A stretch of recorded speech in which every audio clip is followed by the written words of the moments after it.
Cup 2 podcast live here on OC Rock Radio. I am Nick Nenad. And I'm Jared Smith. And Jared, we got a good show today. We're going to be talking a lot of NBA, of course, because the NBA playoffs are going on. And as we predicted last week, we're one series down. We did get the Warriors into the finals already, but the freaking Cavs did not get to the finals yet because they blew it against the Boston Celtics in Game 3.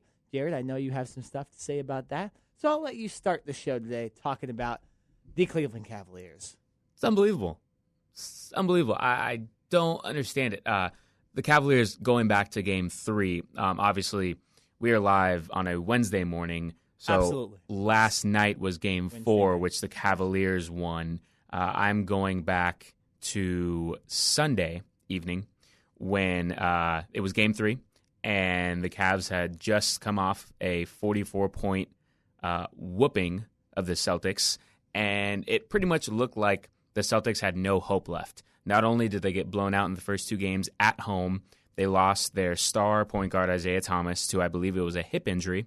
Yeah. And he's out for the rest of the playoffs. So the Celtics didn't really have anything going for them going into Game 3, and Cleveland goes back home. I mean, all the signs were pointing to Cleveland just dominating, which they did through three quarters. In the third quarter, Cleveland had a 77-56 lead.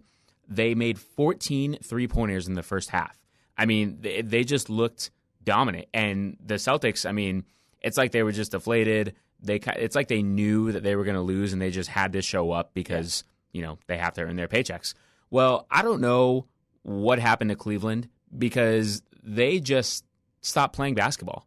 They got very lackadaisical.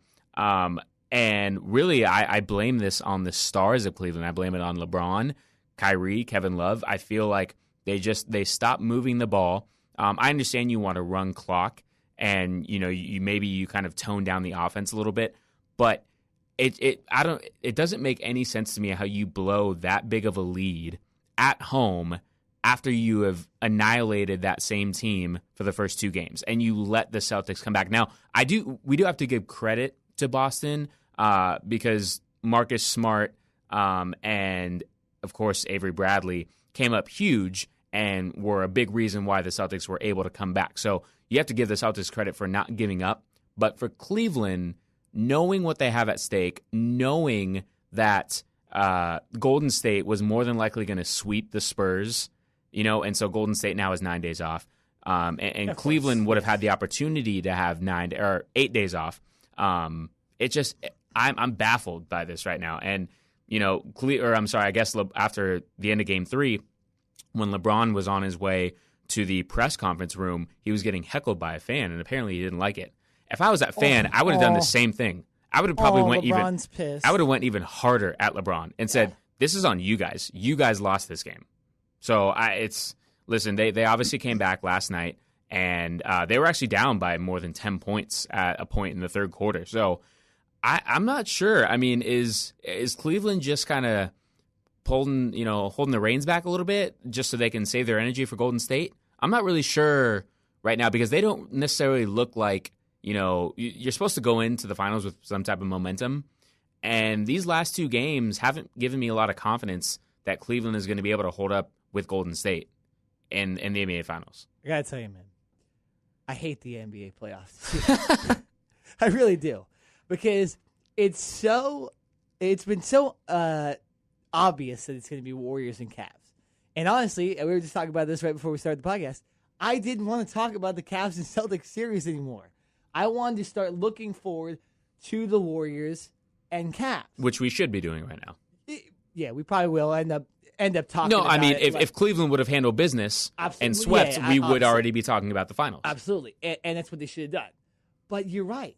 Cleveland, for some reason, they go home, and they played horrible both games. In my opinion, they just murder Boston.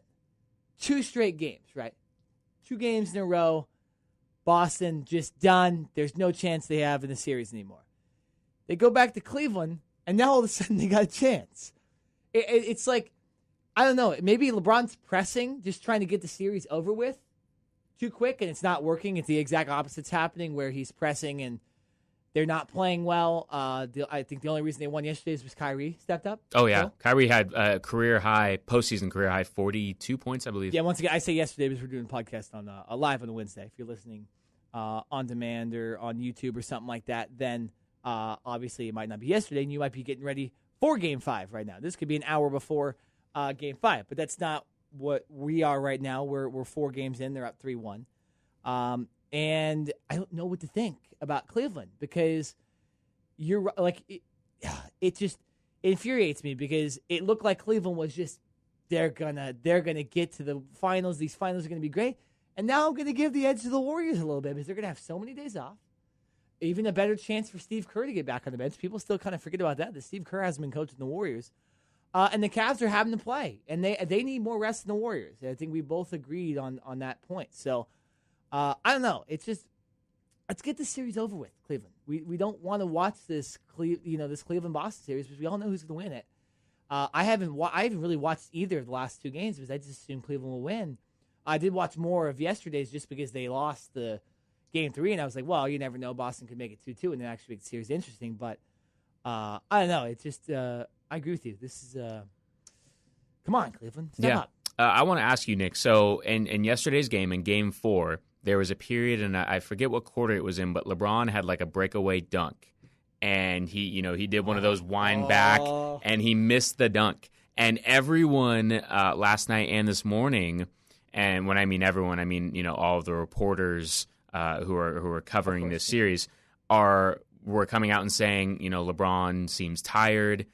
Seems like he needs some rest, whether that means they cut down some of his minutes or what.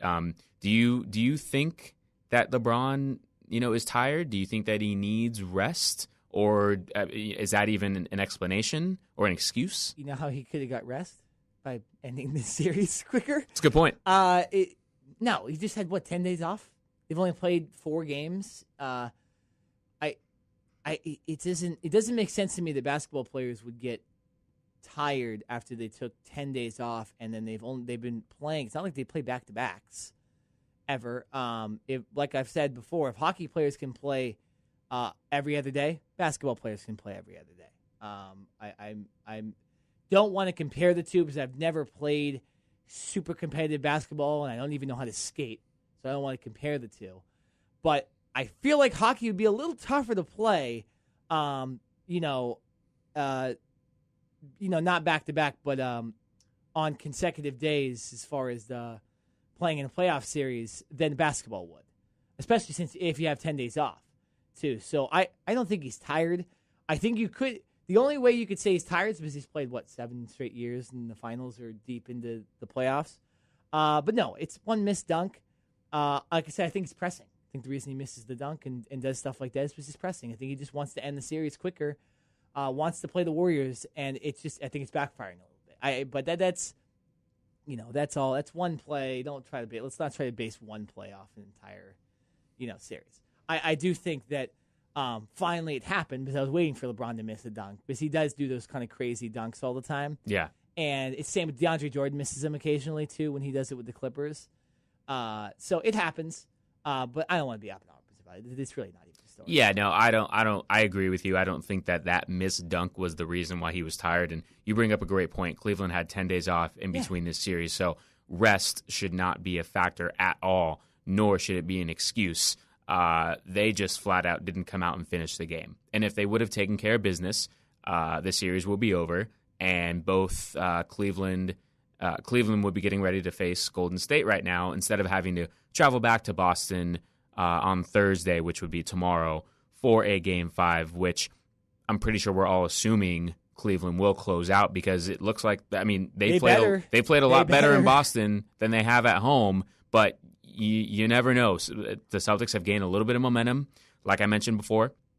In Game 4 yesterday, for the first 3 quarters, Boston was playing very well. They had a double-digit lead, and Cleveland had to really fight and crawl back to get into that game, in a large part, like you mentioned, thanks to Kyrie Irving. So, I don't know if they're just – who knows? Maybe the NBA and the commissioner went to Cleveland and said, hey, this NBA series as a whole has been very vanilla, and we need you guys to lose a game so we can. That's really I don't collusion. I really don't. Out here, Jerry? I don't. I'm not going to say that word. I'll call all right. It's you can do that. I'm the guy don't put words in my mouth. I have to. Yes. I'm just saying I don't understand, or that's the only explanation that I can come up with as to why Cleveland would have lost Game 3 after looking so great in the first 2 games. I want to bring up one other thing about this series. I'm not sure if you heard about it, but Charles Barkley a couple days ago came out and he said, speaking about LeBron, that if LeBron wins the championship this year, that he would consider moving him ahead of Kobe Bryant on his all-time rankings. I think Charles Barkley was smoking something, because I think that's just flat out ridiculous. Obviously, LeBron is one of the best players, if not the best player in the league today, and he will obviously be no doubt a Hall of Famer, and he will probably be top 10 player of all time in just about everyone's category, right? I don't see any scenario where he is ever ahead of Kobe Bryant. Do you agree? I mean, the one scenario you could say is that they win the exact same amount of championships. But no, I do, and I've always said this about LeBron, and this is why I don't say he's necessarily comparable to Michael Jordan. Number one, they played in 2 different eras. I don't think LeBron could do what he's doing if he played Michael Jordan's era, because it was a more physical era, and they wouldn't let LeBron kind of dominate games as much as he would. He's not as good of a shooter, in my opinion, as Michael Jordan either. So I think he would. It's another reason why he would have had a tougher time playing in it. But the other reason is Michael Jordan didn't stack his team twice like LeBron did, and he stacked his team with the Heat.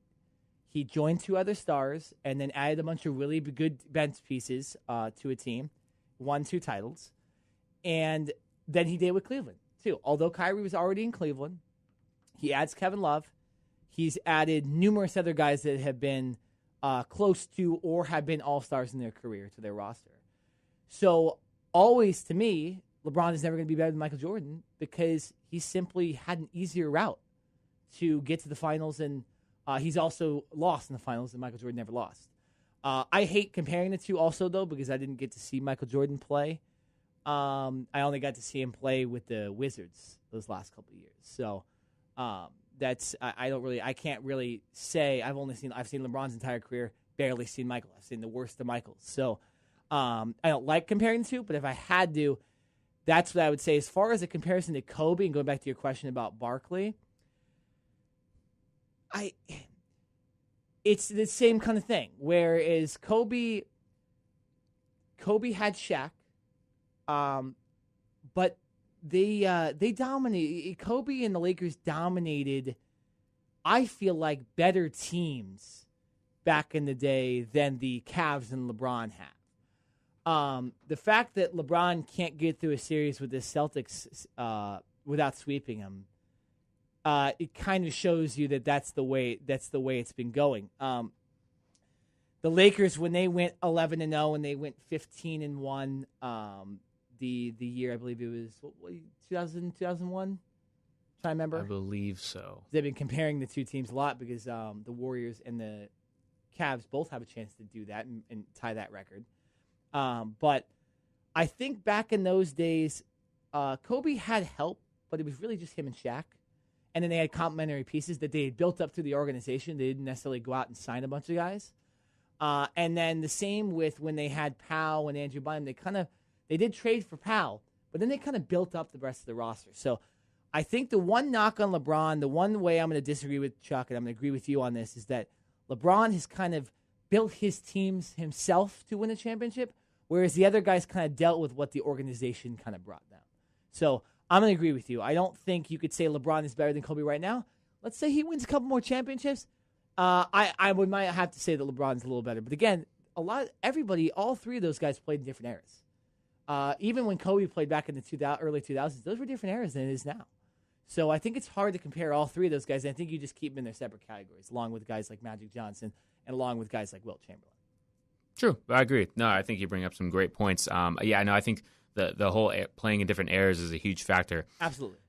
Who knows? If Michael Jordan was playing in this era, I'm sure he would be playing with another star. Yeah. Right. Well, and I don't necessarily think Michael Jordan would be as good in this era as he was back then, because I think that was more of an area where you shot twos. I don't think Michael Jordan wasn't as prolific as a three-point shooter as any of the guys that are really stars right now, besides maybe LeBron.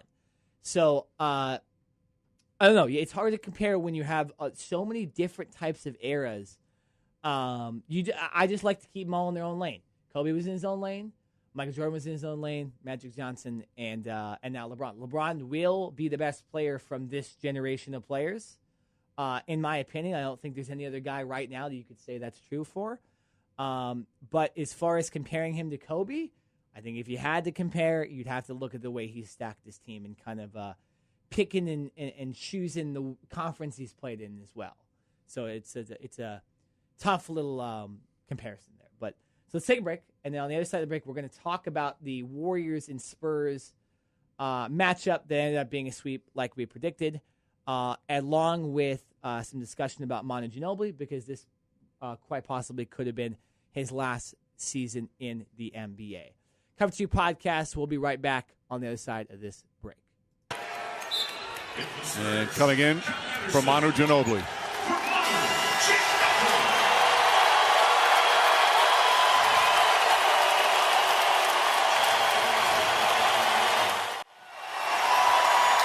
As the Warriors are headed to the NBA Finals for the third consecutive year.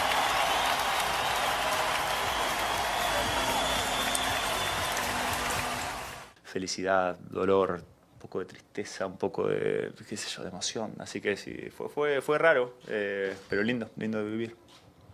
Manu, you didn't just retire in Spanish, did you, Manu? No.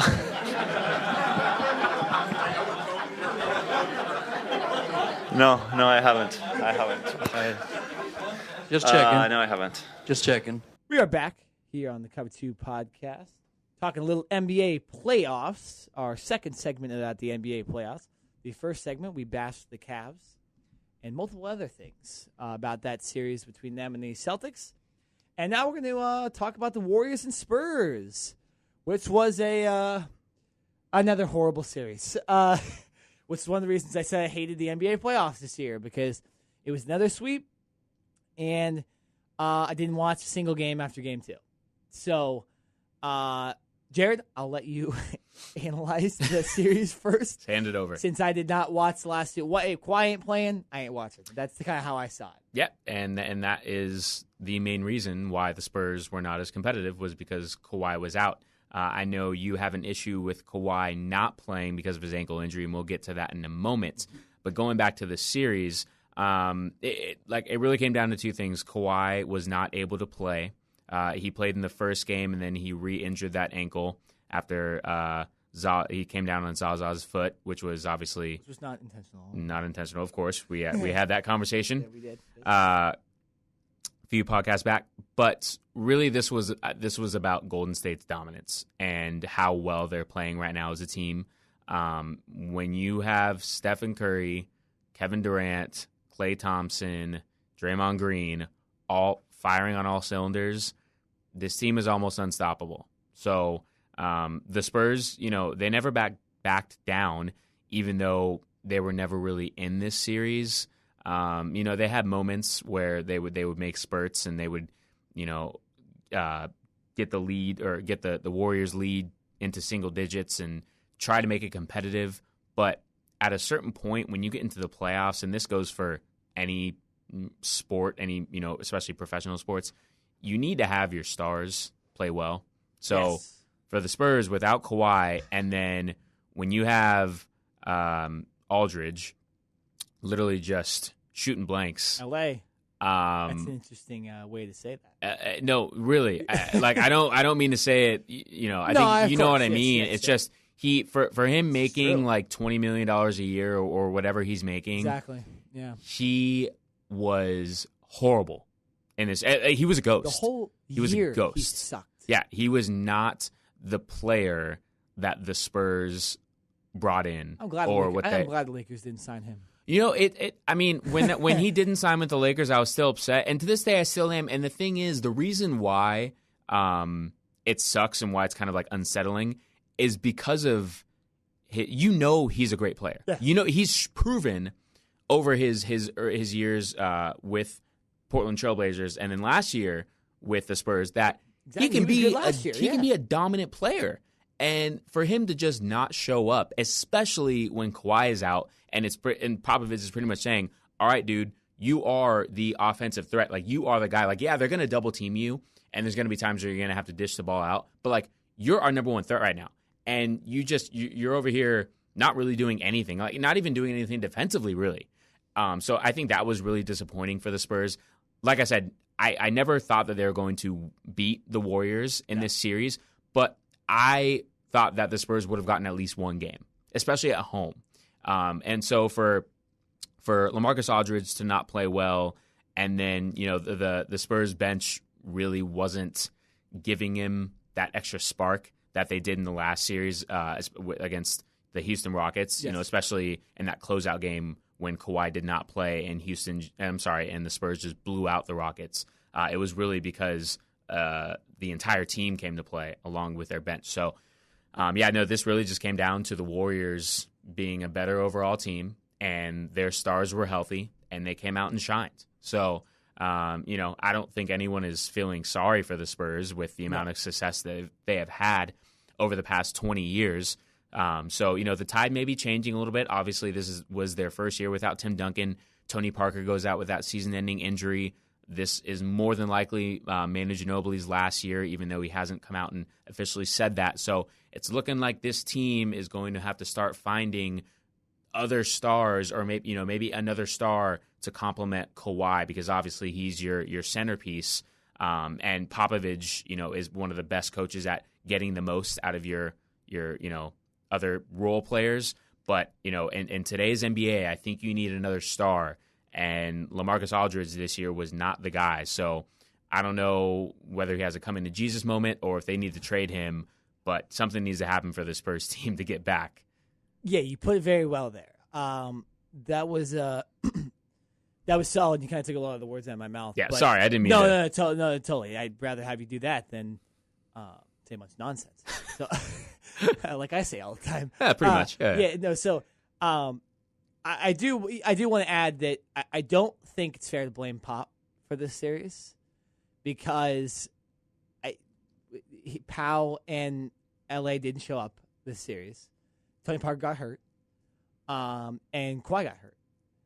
And I'll talk about Kawhi in just a second about what I thought he should have done, but nonetheless he was still hurt. And so I don't think anybody saying it's Greg Popovich's fault. I look at the facts that.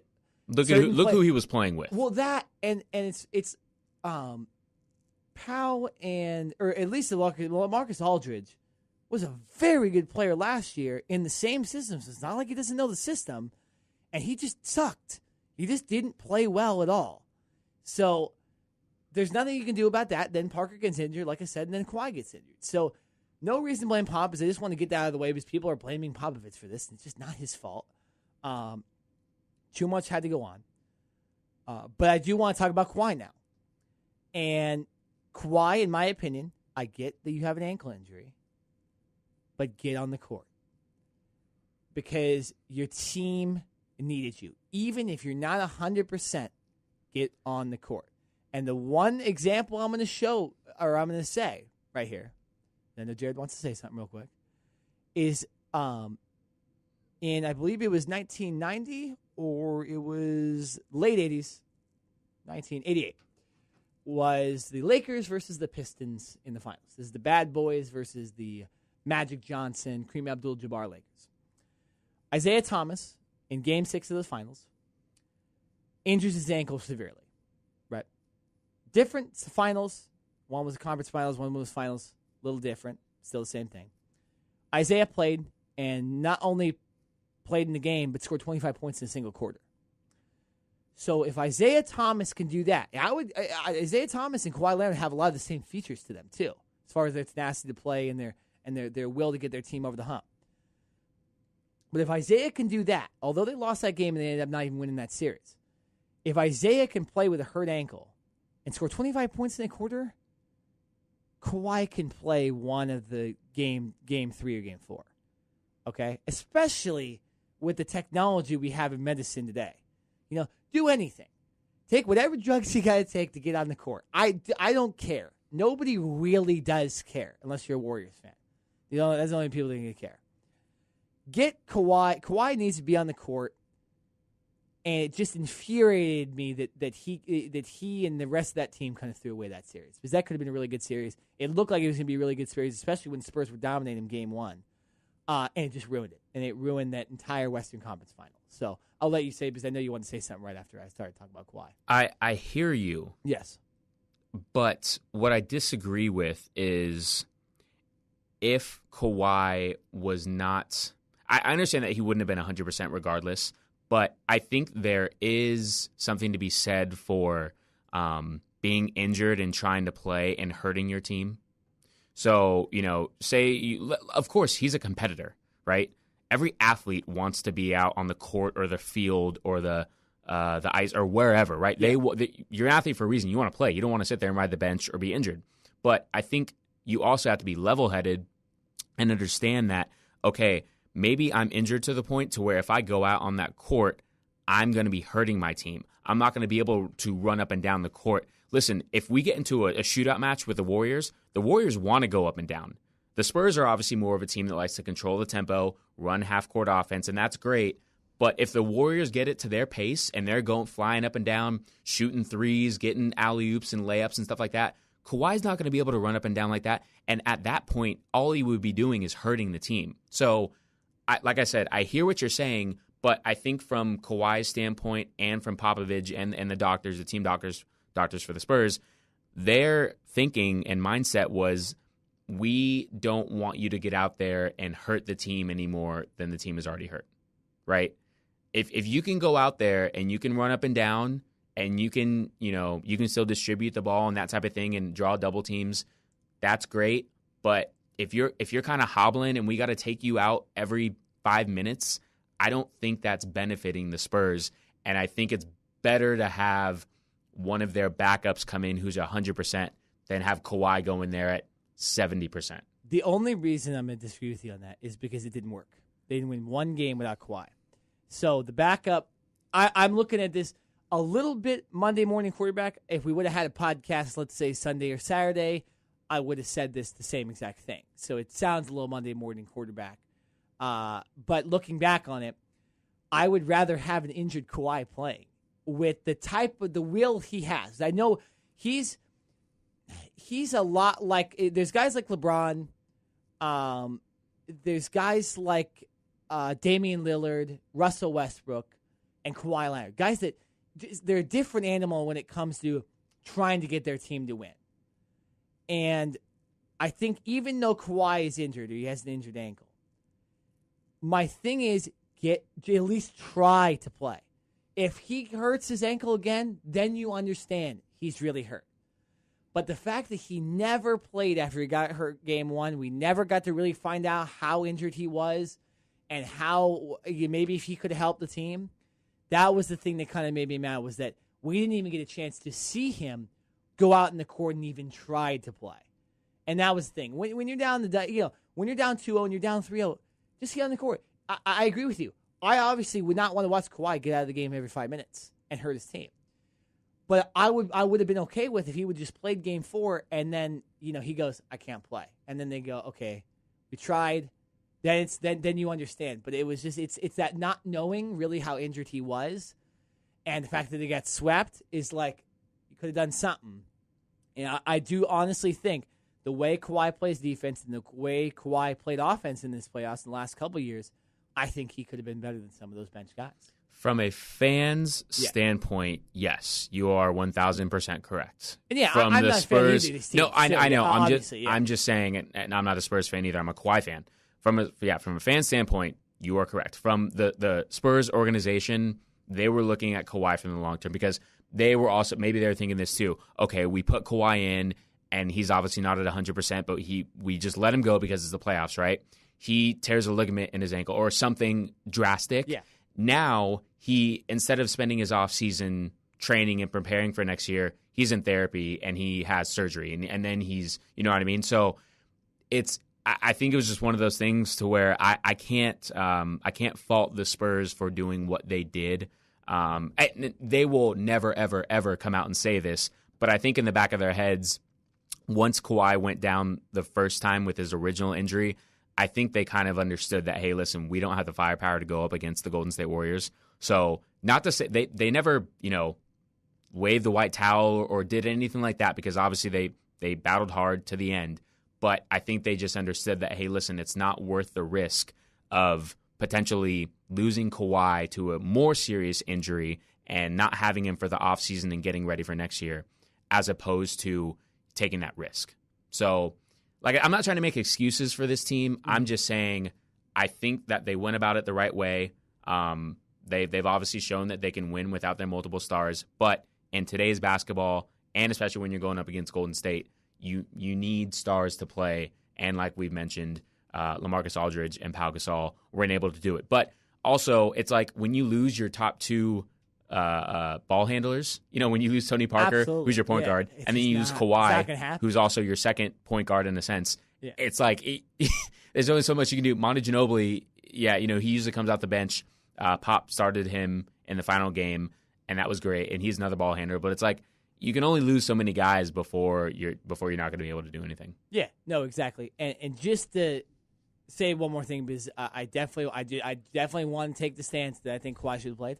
The one thing about the keeping him, for the rest of his future, I get that he could tear a ligament and all that stuff, but I also do think, and we were discussing this just a little bit earlier in the segment, is that I think the window for the Spurs is closing a little bit. Big time. Think that's another reason Kawhi should play, because I don't think they're gonna, especially if this Warriors team stays together, this just super team. It's gonna be tough for any team, nonetheless an older team like the Spurs, to get into the finals. And I think this was one of their last few chances to win a championship with this current group. So that's another reason I think you get Kawhi in the court. You do risk having him get injured because the window is closing, and it is so rare for a guy to injure his ankle so bad that his career changes. The window's closing, but they still have Popovich, who doesn't seem like he's going anywhere. No, exactly. Yeah. You still have Kawhi, so it's not like they would go into complete rebuilding mode. Oh, no, absolutely not. Yeah. But I do understand. LaMarcus Aldridge could turn LaMarcus Aldridge. For this team, for the Tony Parker, Tim Duncan, Manu Ginobili, yes, for that group who has done so well for so many years, that specific window is closing. But they still have Kawhi, they still have Pop, and as long as those two guys are still there and healthy, Kawhi at least, you can't really count them out. Yes, absolutely. But one guy that might not be there next year that we just mentioned a couple times is a guy named Manu Ginobili. And we want to talk about Ginobili because there's been recent talks about him potentially retiring. And I don't know 100% if we're agreeing on this, but a lot of people have been saying, is he a Hall of Famer?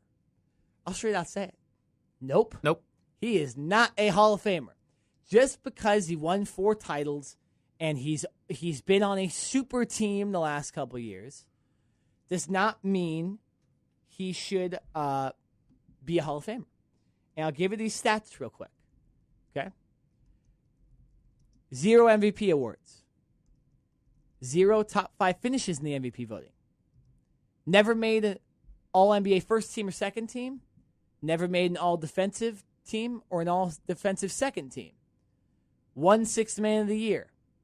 Obviously, 4 titles. That is not a resume for me that gets you into the Hall of Fame. I want to thank Ben Maller, former OC Rock Radio guy and former Saddleback College student, for those stats that he posted on Twitter that I just read off. Want to give him credit for that. But I know you agree with me a little bit on that.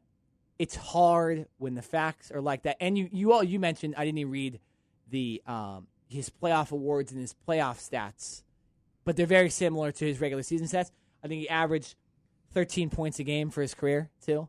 That's not very Hall of Fame worthy. Assists per game, 4. Rebounds per game, 4. So 13, 4, and 4. I don't remember that even being an all-star type of numbers. So for all the people saying he's Hall of Famer, give me the facts that prove he is, because I don't see it. Yeah, no, I agree. Listen, it's one of those things that, I can bring up Robert Horry. another player who won 7 championships with 3 different teams. Doesn't mean Mr. Big Shot. Absolutely does not mean. Fantastic role player and great in certain systems. Won 7 championships. He's not a Hall of Famer.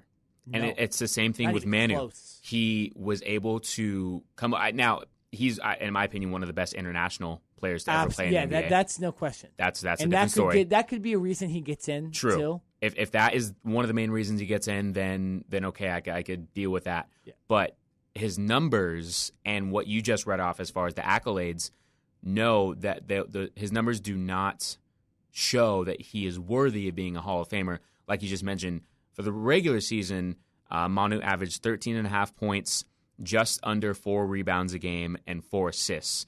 In the playoffs, he averaged exactly 14 points a game, 4 rebounds, and 4 assists. So it's like literally the same. It's thing. almost the same thing. Yeah. But you know what? For most of his career, he was the sixth man. He was the guy coming off the bench, giving that bench a spark. So like if they had a coming off the bench Hall of Fame, or I'm just making that up, obviously. Him and Jamal Crawford. Him and Jamal number 1 Crawford, and they 2. would be Yeah. right there. Then yes, he would be fully deserving first ballot Hall of Famer. But the numbers just don't speak Hall of Fame. They speak of fantastic player. And you know what? Another thing also is it's not just about the stats about Manu. It's the role player. It's the things that don't get jotted down. Absolutely. That he did. He wasn't the best one-on-one defensive player. He was a good team defender. It was the little things. Obviously, it was the leadership, teaching the younger guys to come in and play. The hustle plays. Everyone's going to remember him for swatting that bat down. Career highlight, right? So it's the other little things that people are going to remember about Manu, not necessarily his stats. But unfortunately, I don't think that his stats alone will get him in. But you know what? He won 4 championships. I think at the end of the day, he can rest his head knowing that he did all that he could. He should be very grateful that he was able to play under Popovich, play with Tim Duncan, Tony Parker, get the chance to play with Kawhi for his last few years. So Yes. He's had a fantastic career, and I don't think he has anything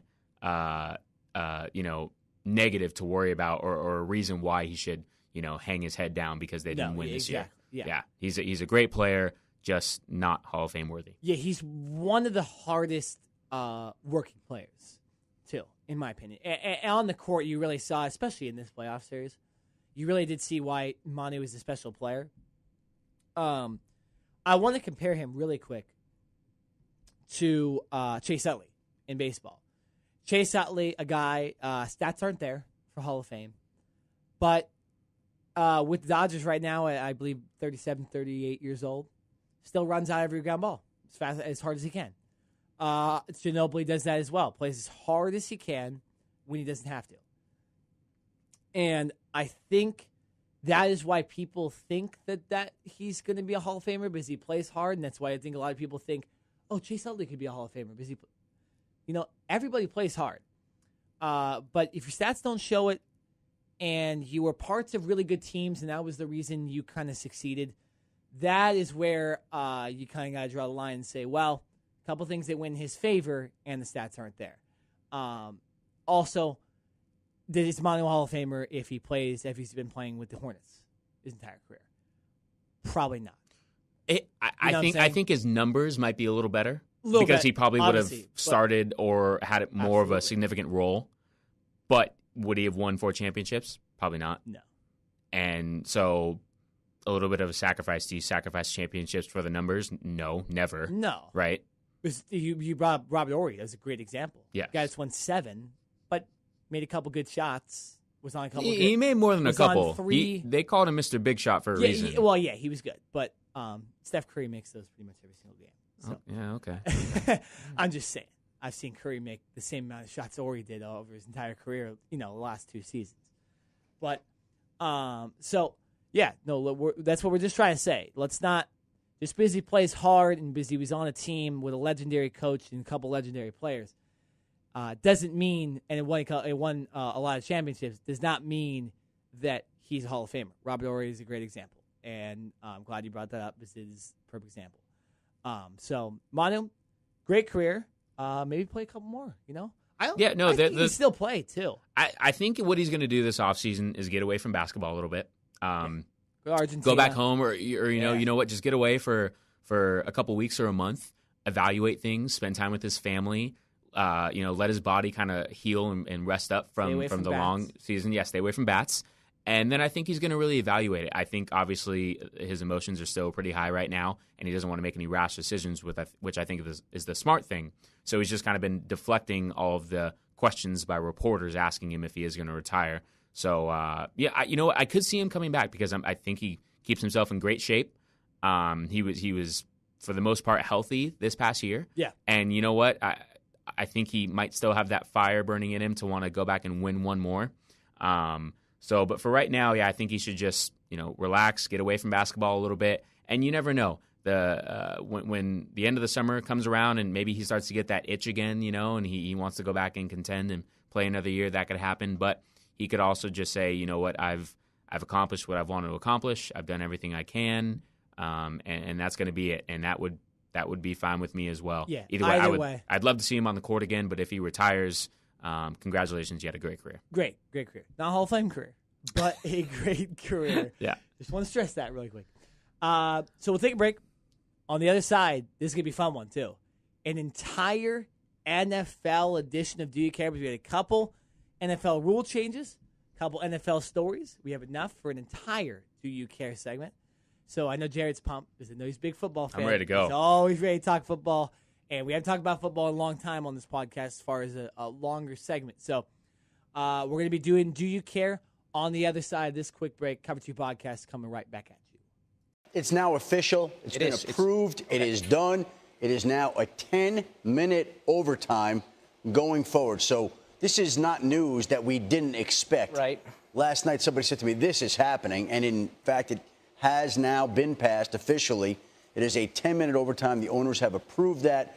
It is in the interest of player safety. They think that it'll be shorter overtime periods, fewer plays. Of course, the unintended consequence, or maybe the intended consequence, is ties will come out of this. There'll be more ties. But I think the league is not really worried about that right now. Also, they have eliminated the 75-man roster cutdown. So when they go from 90 to 75, gone, Lou. So the final cutdown day now will be from 90 to 53 players. Winners and new champions of Dancing with the Stars are Rashad and Emma.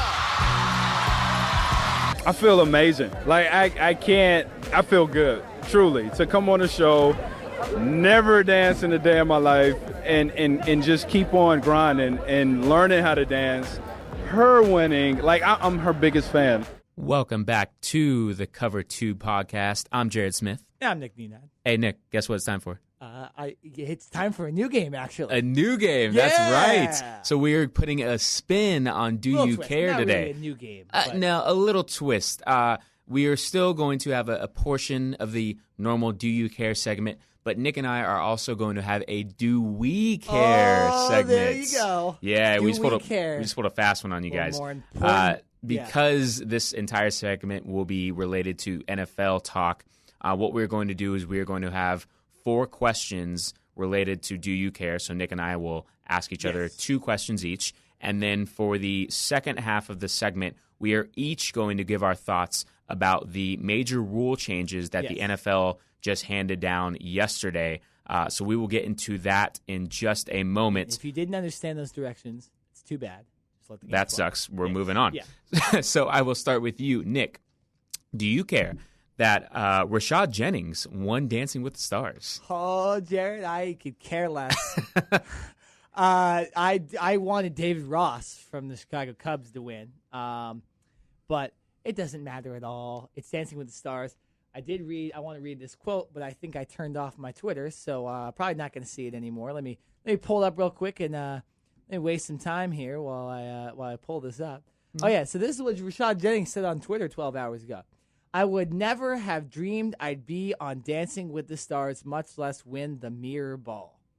Really, Rashad? Why don't you try to win a Super Bowl before you try to win Dancing with the Stars? How does that sound? I know you'll like me saying that too, Jared, because he does play for the Giants, right? Does he still play for the Giants? Did play for the Giants. You're right. I forgot. Former. That's my mistake. But, no, I care less. More importantly, though, Jared, The Bachelorette has begun again. And So excited. there's 31 guys going after this one chick.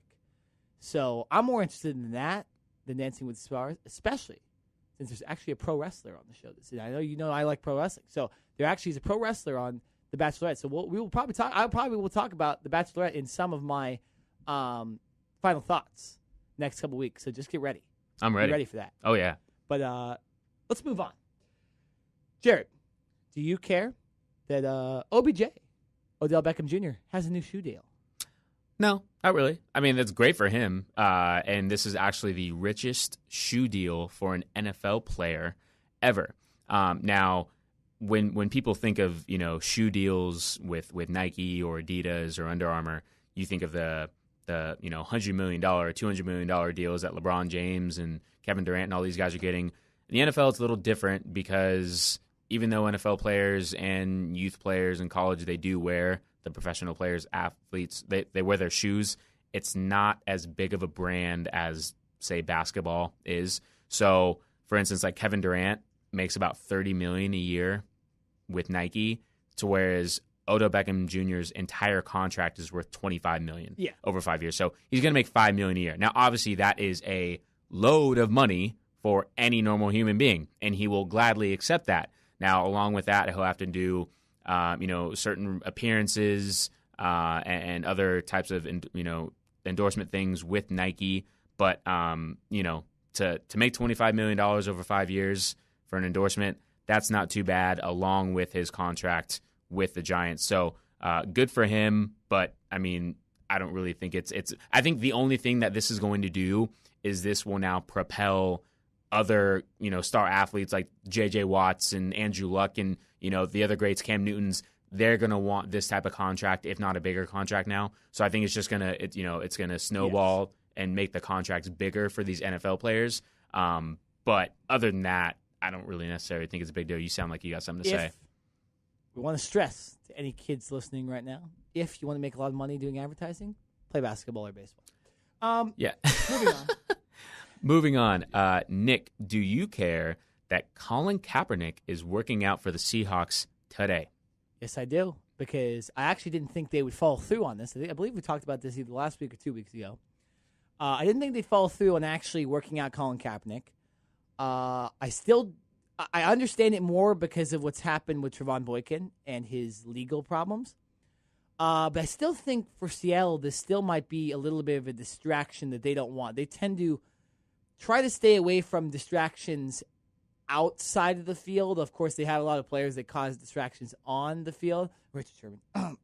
But I still don't know about whether this will hurt or help the Seahawks. As a Cardinals fan, I hope it hurts them very bad. I hope they lose every game next season. But as a fair weather fan, as a guy that wants the NFL to succeed, I do hope that Kaepernick does work out for some team. As far as not literally, like he is literally working out for Seattle today, but I hope he does work out and I hope he does end up playing. I just don't know if the Seahawks is the best fit because I don't know how him and Russell Wilson would kind of coexist, having them play against each other the last couple of years. So still very on the fence about Kaepernick being on Seattle. I do think he could work. He will work out with another team though, and he will end up probably being on a roster. Okay. So, Jared, last question of do you care? And this is a good one. I know you're going to like this one. Oh, boy. Jared, do you care that David Irving from your Dallas Cowboys got suspended 4 games? And do you care that Ezekiel Elliott got in a car accident this morning? I'm going to talk about Zeke first. Zeke, I don't, you know what? I do care because I hope he's all right. They're saying that he suffered a minor head injury, and the Cowboys opened up their OTAs, their organized team activities, practices. I did not know what that meant, so I'm glad yes, you said there you that. go. Yeah. Organized team activities. They opened those yesterday, which was Tuesday, and he was held out, and he is also supposedly being held out today. Obviously, training camp hasn't even started yet. This is very, very early in the process, so I think it's just precautionary that they're holding him out. Hopefully, he doesn't have a concussion because then he would have to go through the NFL's concussion policy. Hopefully, that is not the case. This is the only thing I guess I could say to this is Ezekiel Elliott's second car crash since he has been a member of the Dallas Cowboys. I believe it was around the time that he got drafted last year, or it was sometime last offseason, he got in another minor car crash where there were no injuries involved, reportedly. So this one, like I said, is another minor one. He has a minor head injury, and I think this is just precautionary. Now, moving on to Mr. Stupid David Irving. As you can tell, I am a little upset about this one. I am, and it's honestly not even because he's a Cowboy. I'm really tired of athletes in general getting busted for this PED use. Now, I was reading an article on ESPN, and yeah, I know, right? And it says this stems over an over-the-counter substance that Irving was using in an attempt to endorse the product. Wow. So I'm trying to figure out, number one, this is like embedded into not even every rookie's head, but every NFL player in general, every single year, that before you take any type of substance, get it checked by your team, whether it's your team doctor or whoever. Like, don't just go, I mean, yeah, I'm sure you can take Advil, but like, don't go to CVS and just take some over-the-counter medicine knowing that you are more than likely going to get tested at some point and then probably going to get suspended. And then you're going to have to come out with a statement and say, oh, well, I didn't know, it's harmless, blah, blah, blah.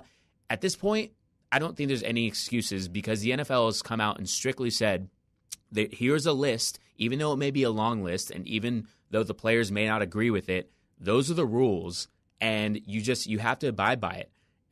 Go buy whatever you want, and then go to your team doctor and say, can I take this? If they say no, don't take it.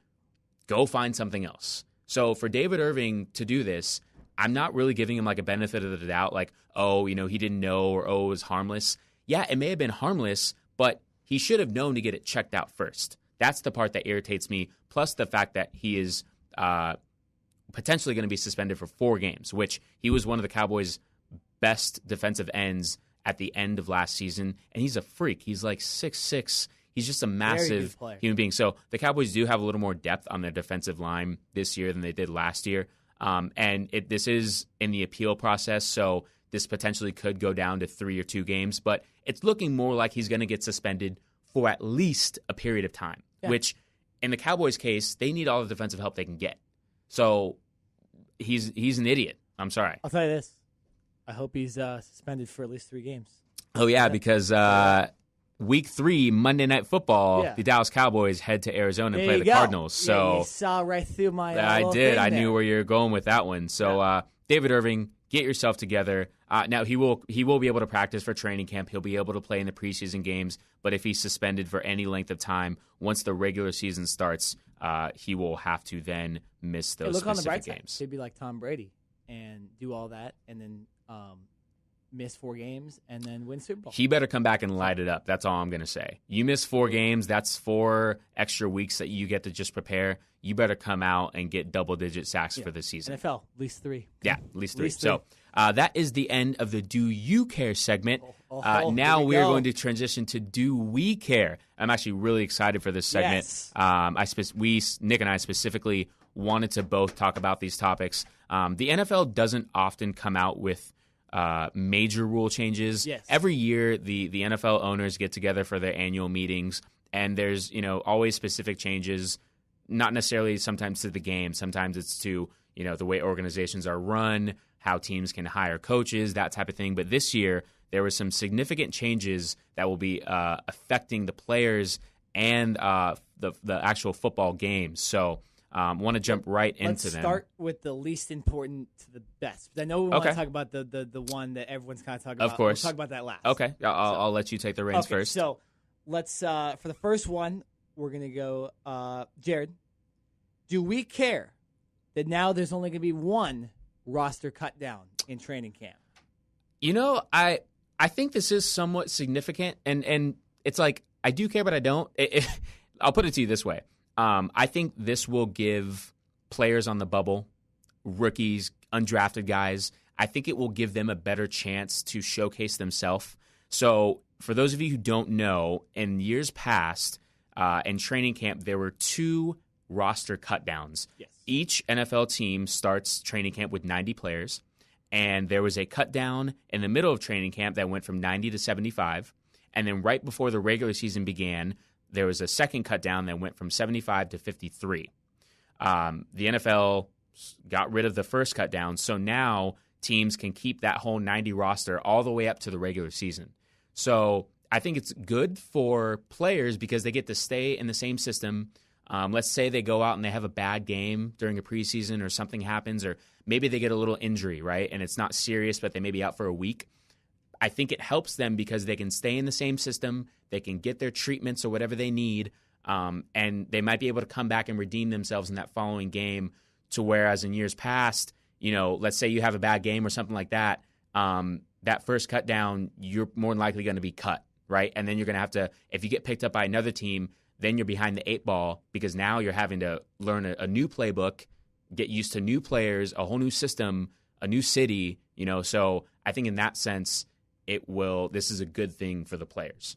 I don't care, and I don't see the reason to do this because, and I did say this before we even went on the air today, I just feel like this is going to make it more complex and difficult for the front office.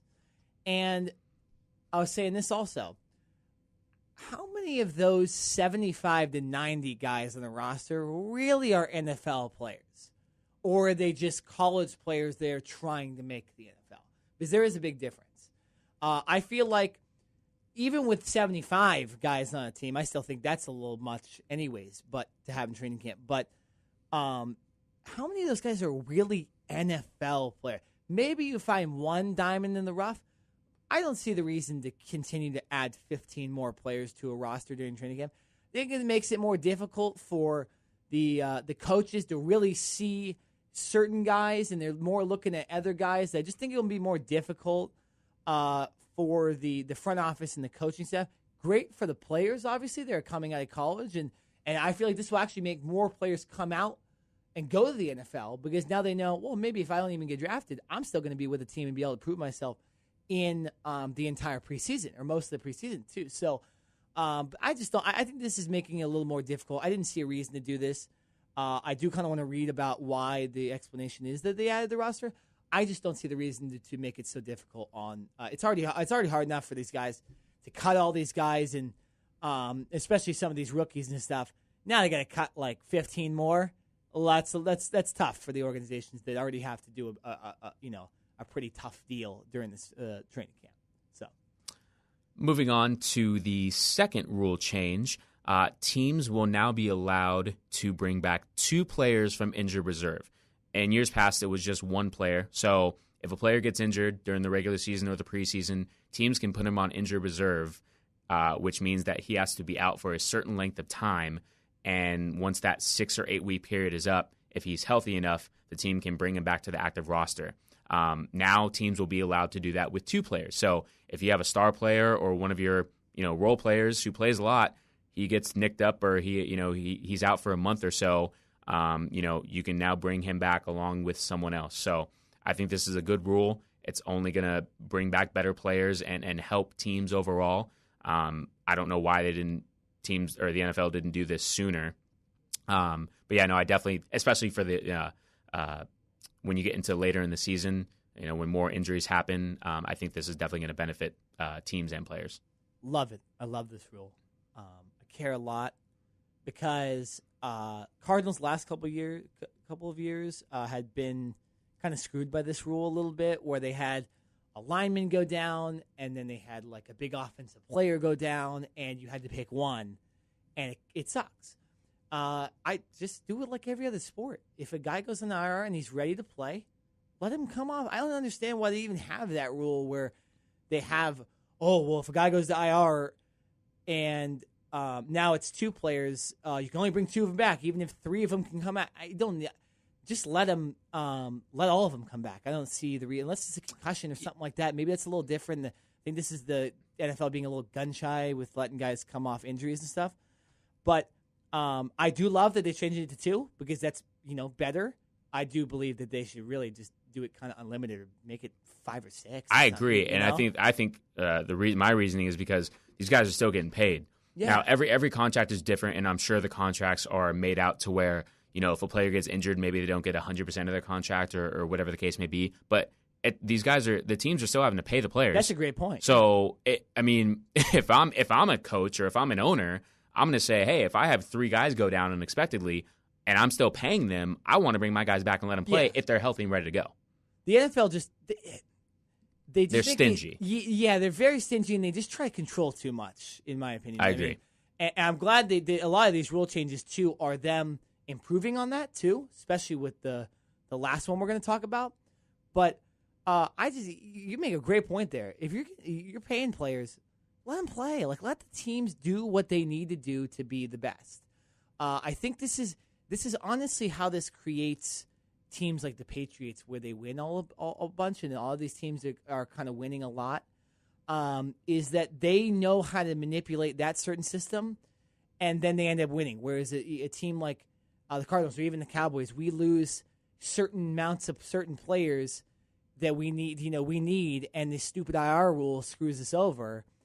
We're like, well, all those guys are healthy. They're just sitting there because the NFL wants to control how teams control their injury play. It just doesn't make sense. Let it be.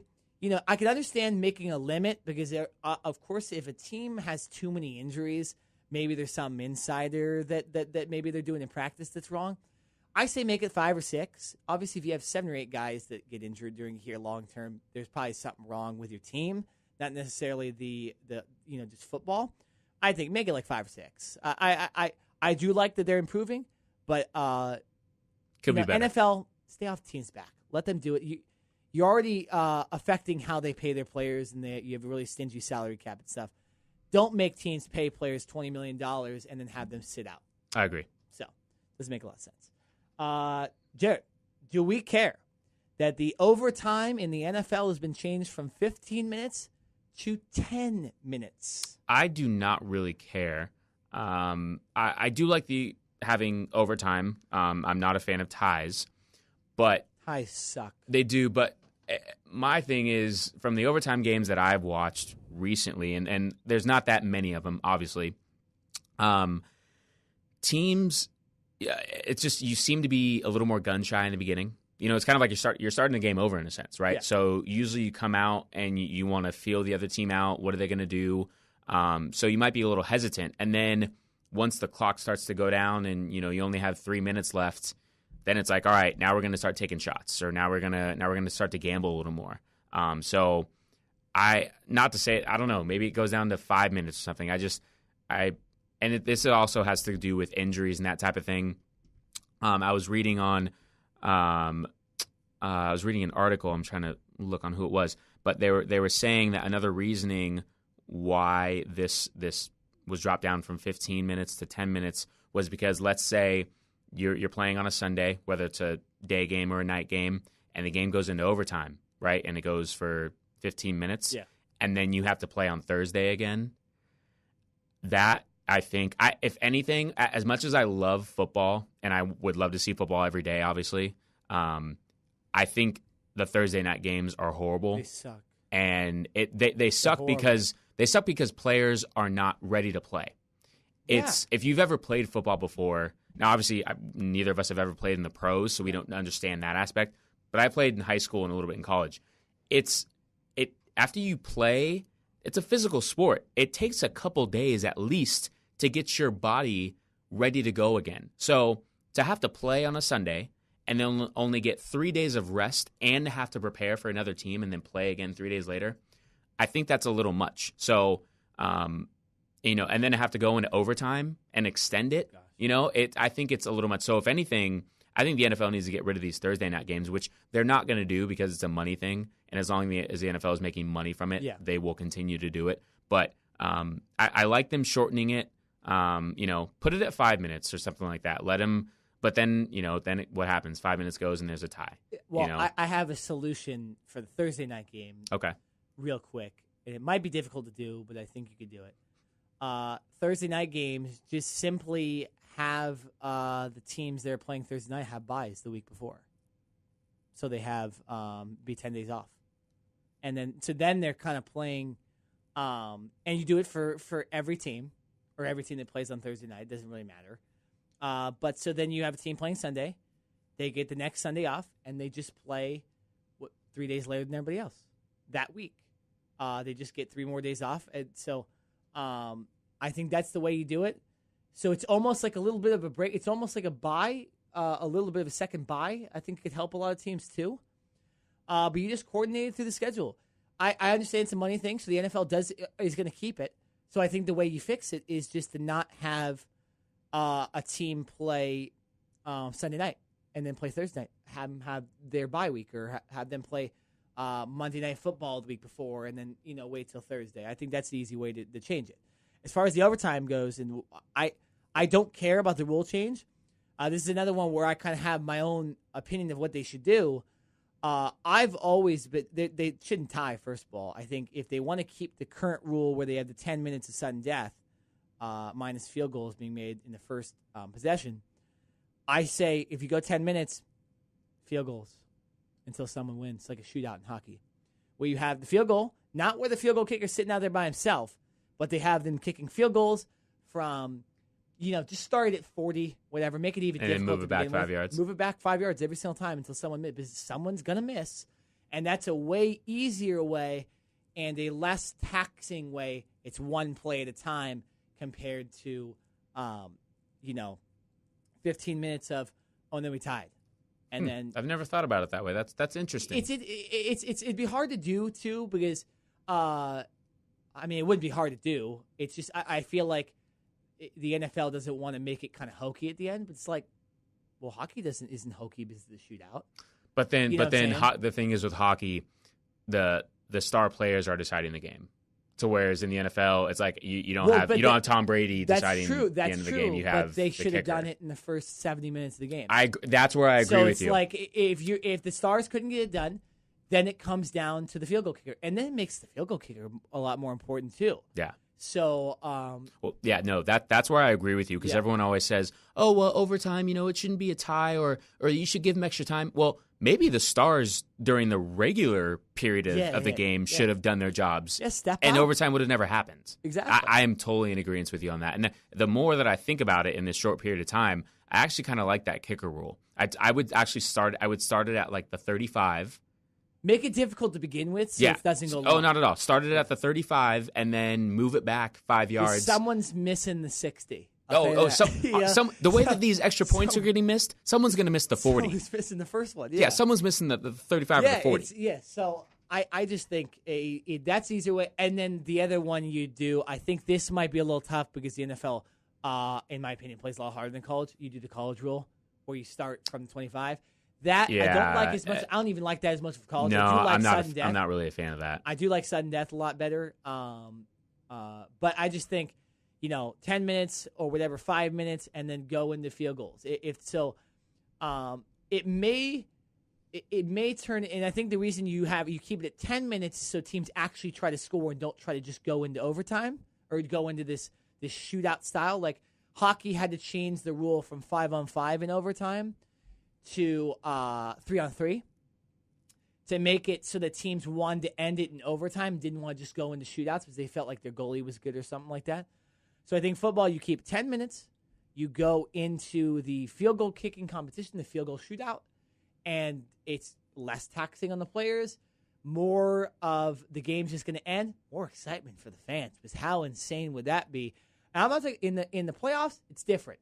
And I believe even this rule, it's still 15 It's only minutes. regular. Yeah, and this is only talking about the regular season. You go into overtime in the playoffs, someone's playing to win.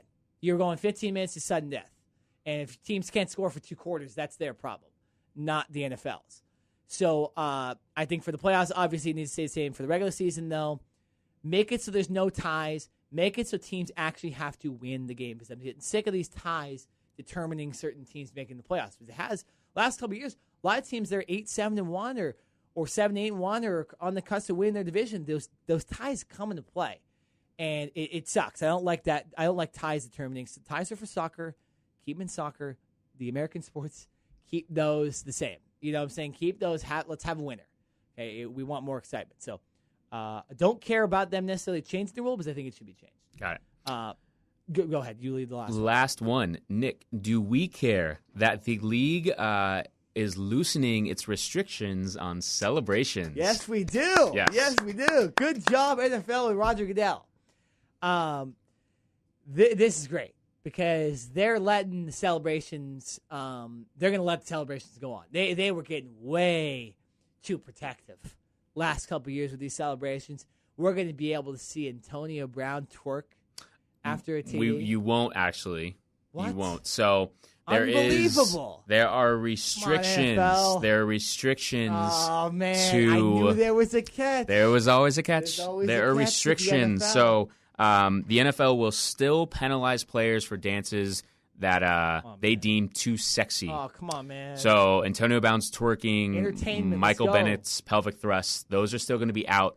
I'm okay but with Michael Bennett. You'll be allowed to use the ball as a prop, have a team celebration. It just can't go like a minute long. Yeah, it makes sense. Yes. So we Not that got bad. to pump So the brakes then just no on the Antonio twerking. Brown twerking. That's Exactly. the only thing we're not gonna Yeah, say. yeah. But What if he uses the ball to twerk? Then there's that gray line. that's a great line right there. That's That's a a great good line. point. Hear that, you Roger? never know, Huh? man. See that get down? Yeah, but no, I totally, obviously, with Nick, I agree with this rule. This is something that should have never really been, banned in the first place. Listen, these athletes, and the thing that I have an issue with is the majority, if not all, of the people that make these rules have never played the NFL. They're businessmen, which I understand. You're businessmen. You have to make money. You guys have never been on the field before. You have never, sweated and just put the effort in and don't know what it takes to actually play this game. It's not easy to score, especially in the NFL. So when a team scores, whether it's an offensive player or a defensive player or anything like that, or a kicker makes a game-winning kick or something, whatever, it's let them celebrate. That is an accomplishment in itself. And they're not robots. So you just want them to, touchdown, then go hand the ball to the ref, and then, walk back to the sideline. It's no, this is the sports is an emotional thing. You got to let these guys play a little bit, or else honestly you're gonna lose out on fans, which I think the NFL was doing somewhat. If you're not if you're avid football fans like Nick and myself are, then yes, you're obviously going to keep watching. But if you're someone that doesn't necessarily watch football every Sunday, or maybe you just watch the Monday night game, or maybe it's I'm going to watch Odell Beckham Jr. because he's very flashy. Well, the last couple of years, you probably haven't been wanting to watch because there hasn't. The NFL stands for the No Fun League. Yeah. And you no know what I mean? hard hits anymore. Yeah, no hard hits. It's you got to let these guys loosen up a little bit. Let them have some fun. Let them celebrate, as long as they're doing it within the means. Now, you want to go and showboat and go in the opponent's face. I don't agree with that. I think that's wrong. That should not be done. But let him use the prop. Chad Ochocinco, fantastic. The time when he scored a touchdown, then he put the ball down and he was doing CPR. Made me want to watch Bengals. Exactly. Why would anybody want to watch Bengals? I know. Yeah. So listen, let him have a little bit of fun. These guys, they work their butts off. It's an accomplishment to score. Cam Newton in 2015 when he had his MVP year, and last year I believe, every time they scored, they would give a ball to a fan in the stands. Now, the NFL never penalized them for that, but a lot of people had an issue with it, saying, "Oh, well, that's somewhat celebrating." Well, it's it's the same. They didn't celebrate, or they didn't penalize Zeke for jumping in the Salvation Army bucket, thing, which obviously should have been a penalty. Yeah, but they were the Salvation Army. Yeah, there's certain things that the NFL needs to let go of, and if you want to get more fans on board, along with making the game more fun and making people more entertained, then you let the celebrations go, which I think is great. So I'm not going to give the NFL an A+ because, like I said, there's still restrictions on this. But they get it. I'll give them an A-. All right, they're moving in the right direction. So who was the guy that last year that he scored a touchdown and robotically walked up, gave the ref the ball, and then walked to the sideline? Oh, an NFL player? Yeah, who did that? I don't know. Was it Hawkins? Was it Andrew Hawkins? And maybe. Oh man, look it up. If you're listening right now, look it up. Robotic NFL play. I think it was Andrew Hawkins from the Browns. He scores a TD.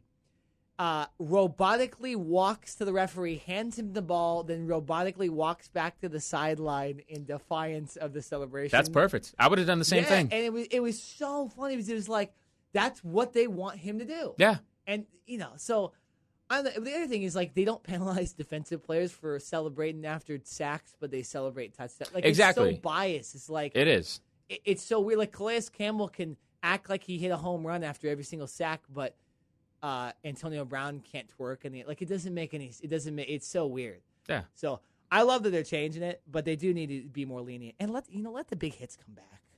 That's safety, and that's a whole different ball Right. game. So that's why we need the XFL. that was a good do we care segment. We should do that more often. Yeah. But we're gonna come right back with our final segment today. We're gonna be talking hockey.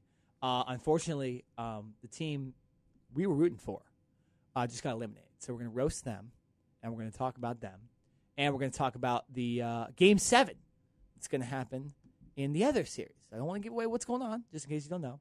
But we'll be right back on the Cover 2 podcast with some hockey talk. Turris battling hard again, wins another battle. Ottawa's going to do it. The Senators have forced a Game 7 Thursday night in the Eastern Conference Final. And here we go.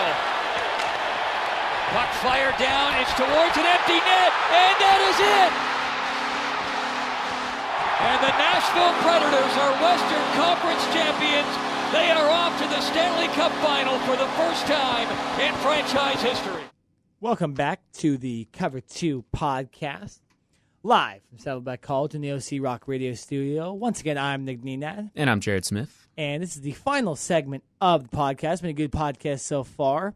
We're going to talk a little bit of hockey right now. NHL playoffs, as you know, are very deep underway and very close to finding out who the second team is in the Stanley Cup Finals, because we do know the first.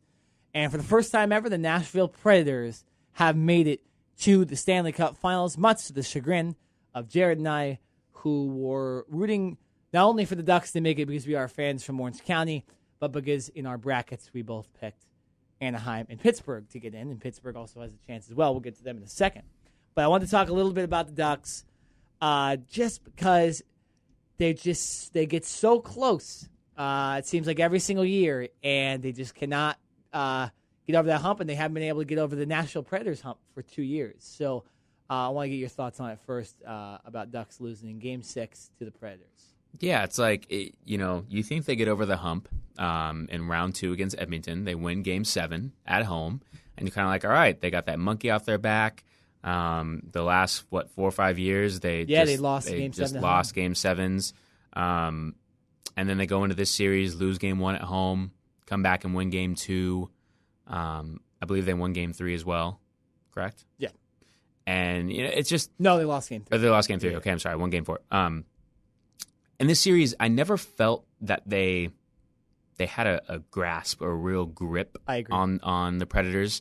I thought that the Predators were the more aggressive team, and when I say that, I mean I think they took their shots, they took their opportunities when they saw them.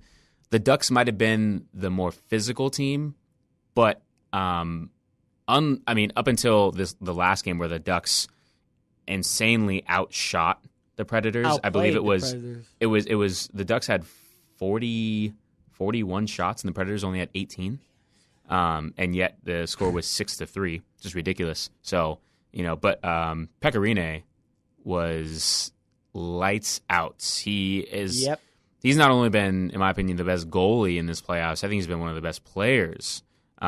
He's obviously one of the main reasons that the Predators are now in the Stanley Cup Final. And another thing is the fact that the Predators are so banged up. Johansson was out, their main guy. And then I believe there was one other Predator, Fisher, captain. Yeah. And the fact that they were still able to beat the Ducks, who the Ducks were missing, I believe, one. The Ducks were missing Patrick Eaves for a long time, and he was their first line center, right wing.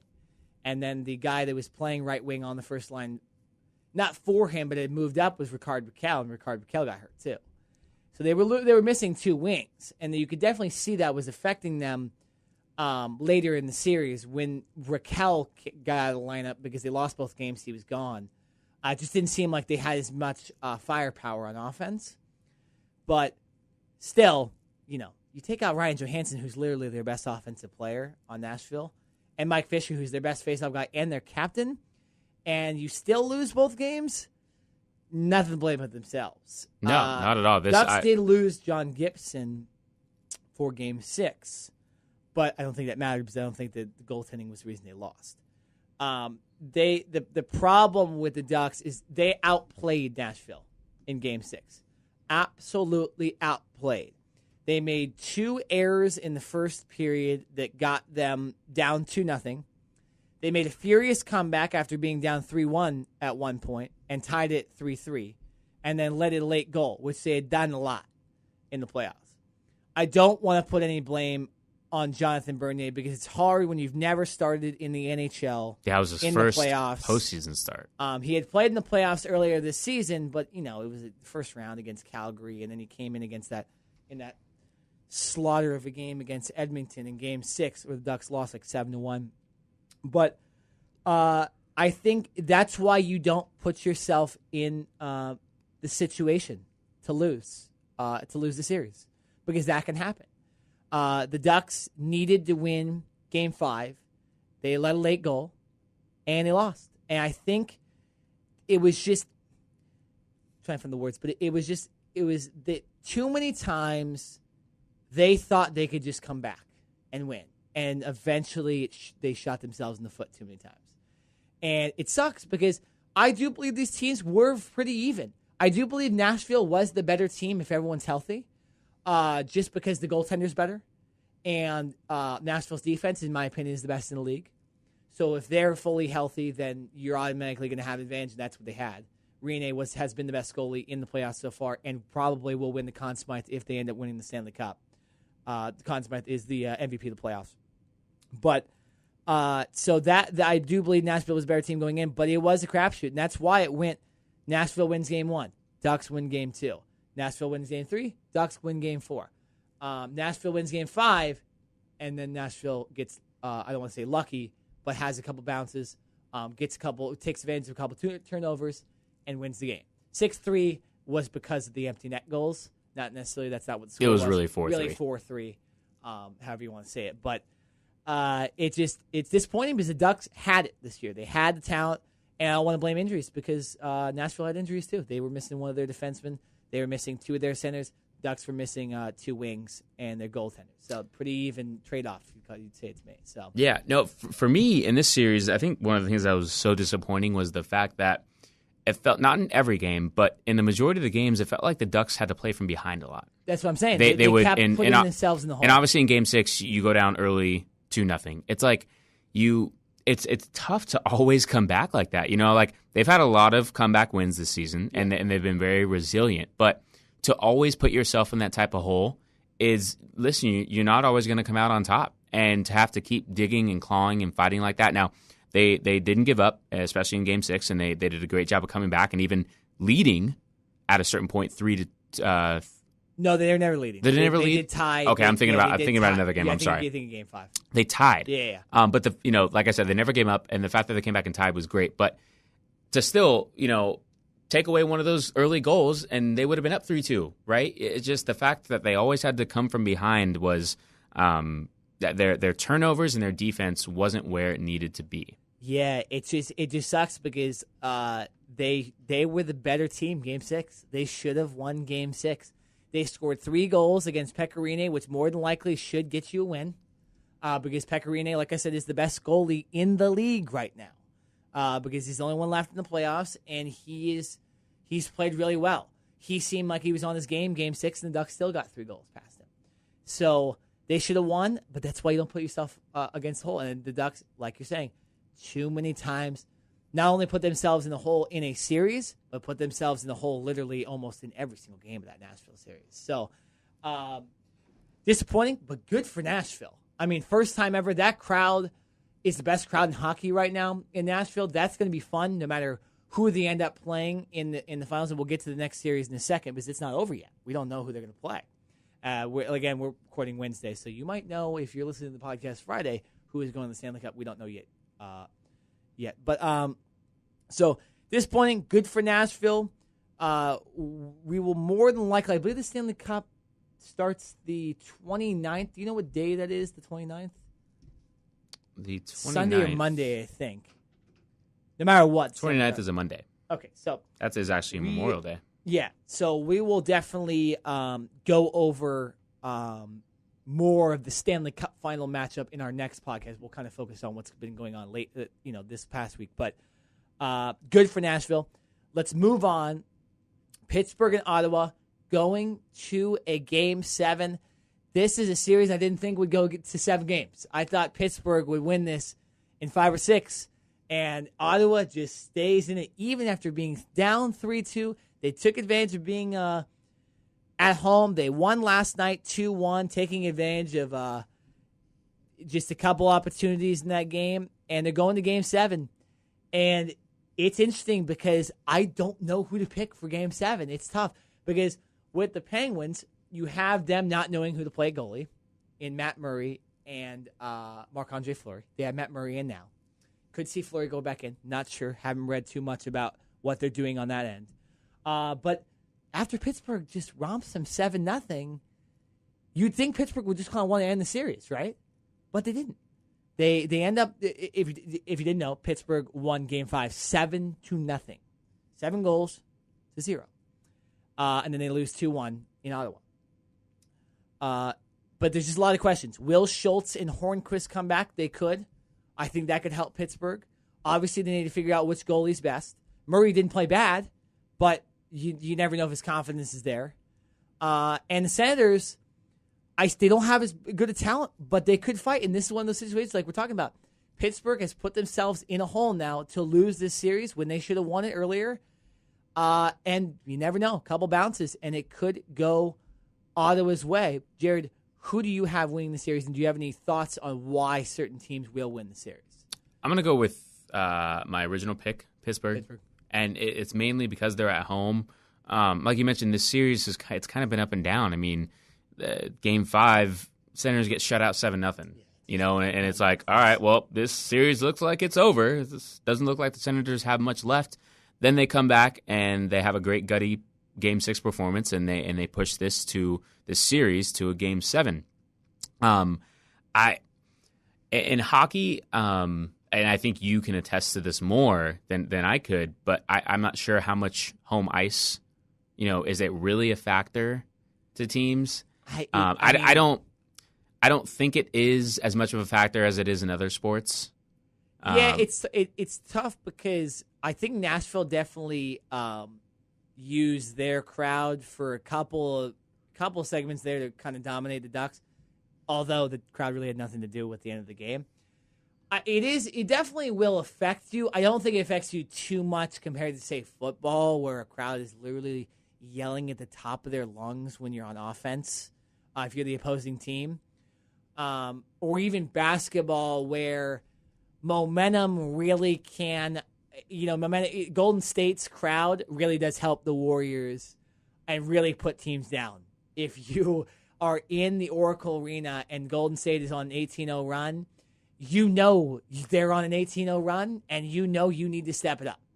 So the hockey, a little different. I think there's too little of scoring for the crowd to matter, in a way. Where like one bad bounce off the boards where the goalie's not in position, you knock it in, crowd's going to shut up. Whereas in basketball, it's hard for that to happen. You got to really actually play well to get a couple scores. So I don't think it matters that much. As far as, so are you using that as saying you think Pittsburgh will take advantage of a home field advantage, or do you don't think it'll matter? I think they will. I was just, I'm trying to how much do you put on home ice? Ducks lost 4 straight home games in Game 7. True. So that might be because they choked 4 years in a row, or because it just doesn't matter. Yeah, I think really this comes down to Crosby needing to play like a star. Absolutely. And if, he's the Crosby that we all know and expect, then I give the advantage to Pittsburgh along with him being at home. So I feel that he's more than likely now cleared of that concussion, and I don't think that's really a factor anymore. So purely because of Crosby and because of home ice, I'm going to pick Pittsburgh, and because I picked them to go to the finals against the Ducks, who are obviously not in it. But I'm going to stick with Pittsburgh. Yeah, I'm going to go Pittsburgh too. Along with the same reason you said, it's hard to pick against Sidney Crosby. I know Sidney Crosby will step it up. I don't see him blowing a game at home because he just doesn't tend to blow games. Like I said, I think you could have the bad bounces go Ottawa's way. I think, you're going to have Phil Kessel. If Hornquist comes back too, that is a fourth very good scorer for Pittsburgh, along with Kessel, Malkin, and Crosby. So I do believe if Hornquist can play at a high level too, they'll win the game. I'm going to go 3-2 Pittsburgh, winning at home, going to the Stanley Cup. Because it's hard to pick against Crosby. I do think the goaltending, I would tend to pick Pittsburgh over Ottawa. Although Craig Anderson, good for him, gives up a 7-0 barrage, and then comes back and wins 2-1. Lets one goal. So I think Craig Anderson's on his game, but I do think the Pittsburgh goalies will come and really try to end the series. I think Crosby will come to try to end the series. I think Pittsburgh will win as well. We did pick them for a reason to be in the Stanley Cup. And we're both going to stick with it. So Pittsburgh will be playing Nashville. We will analyze that series if that ends up having no matter what. It could be Ottawa versus Nashville. It could be Pittsburgh versus Nashville. We will analyze that series more next week. Jared, you have a final thought? I do, and it's Chris Bosh and the Miami Heat are finally coming to a resolution, and the Heat are going to allow Chris Bosh to basically part from his contract. For those of you who don't know, Bosh, who is now in his early 30s, he hasn't played since February of 2016 because of blood clot issues. And that's obviously a very, very serious health issue that he's had to deal with. And he's tried to come back, and he tried to come back and play last year. Didn't work. He continued to have the issues, so he's been out for a little while, over a year now, and he still wants to play. I think the Heat are doing the right thing by letting him go and potentially giving him another chance. I don't know if he's going to get that chance because I'm not sure if another team is willing to spend the money to take on, Chris Bosh. I mean, obviously when he was healthy, and especially in today's game where you have a lot of power forwards and centers out there shooting mid-range jump shots and shooting three-pointers, that was Chris Bosh's game right there. And being at 6'10", 6'11", I think he could really dominate. But I'm not sure if his asking price would be a little too much, a little too rich for teams to want to take on that type of risk. And it really comes down to his health. I think everyone wants to see him back on the court, but if he were willing to take a reduced contract and kind of prove that, hopefully he can stay healthy again, would love to see him back on the court. But, you never know. Hopefully he at least gets a chance or a tryout with the team, and the Miami Heat are giving him that opportunity by releasing him and letting him go. Yeah. So it's, even though obviously when you hear most guys being released, that's not a good thing. In this instance, I think it is because it's hopefully giving him another opportunity to continue his career. So good luck to you, Chris Bosh. I hope you make it back because you can still play, and hopefully you can go on to a team that's contending next year and potentially help out and get into the playoffs because you're too good of a player to not be on the court when you're healthy. Yeah, a very interesting development with Miami. My final thought is Lionel Messi, if you don't know, just got a 21-month prison sentence for tax fraud. But the catch is he does not have to serve jail time. In Spain, when you get a sentence that's less than 2 years, you don't have to serve jail time. Don't know 100% the reason for that. I don't know Spanish laws. But when you hear Lionel Messi getting a 21-month prison sentence, it's interesting. And I wonder how this will affect his playing career. Obviously, I think he'll still be able to play. But that's just interesting that the guy gets caught on tax fraud. Because that's a very interesting story, and it just shows you how kind of lucrative it is in some other countries with some of these laws. So what is that happened in the U.S. players not playing in the league. No. And more likely, Messi's still going to be, playing with Barcelona. I'm trying to figure out, so what is, okay, he's sentenced to 21 months in jail. Guess it's just probation, I'm guessing. I was going to say, yeah, so he's on probation, or what? There has to be some type of alternative. He's going to have to pay a fine. That's what I just read. Which I'm sure he will easily pay and not have a problem. He's probably one of the highest paid soccer players in the world. Well, so, very interesting.